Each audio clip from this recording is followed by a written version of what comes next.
राज्यात विधानसभा निवडणुकीसाठी मतदान पार पडलं. निवडणूक प्रचाराच्या रणधुमाळीमध्ये सत्ताधारी आणि विरोधकाकडून एकमेकावर आरोपांच्या जोरदार फैरी झाडण्यात आल्या. विशेषतः 2019ला महाराष्ट्रातल्या दोन बड्या पक्षांमध्ये फूट पडली होती. आधी एकनाथ शिंदे यांनी शिवसेनेतून उठाव केला.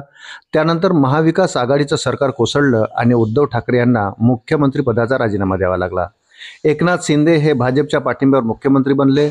त्यानंतर पक्षाचं चिन्ह धनुष्यबाण आणि नाव देखील एकनाथ शिंदे यांनाच मिळालं. तर दुसरीकडे अजित पवार यांना देखील शरद पवार यांची साथ सोडत भाजपला पाठिंबा दिला.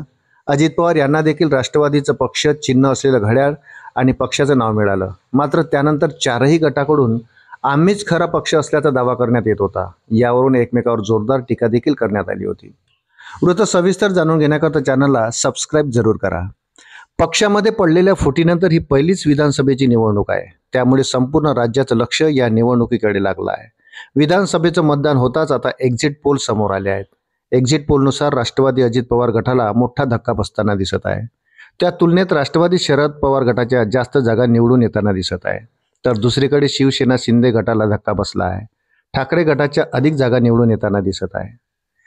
TV9च्या एक्झिट पोलनुसार राज्यात महायुतीला एकूण 129 ते 139 जागा मिळण्याची शक्यता आहे. तर महाविकास आघाडीला 136 ते 145 जागा मिळण्याची शक्यता आहे.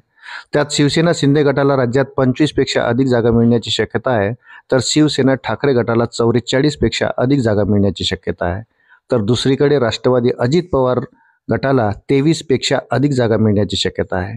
तर राष्ट्रवादी शरद पवार गटाला 42 जागा मिळण्याची शक्यता आहे. इतरही काही पोलमध्ये शिवसेना ठाकरे गट आणि राष्ट्रवादी शरद पवार गटाच्या अधिक जागा दाखवण्यात आल्या आहे.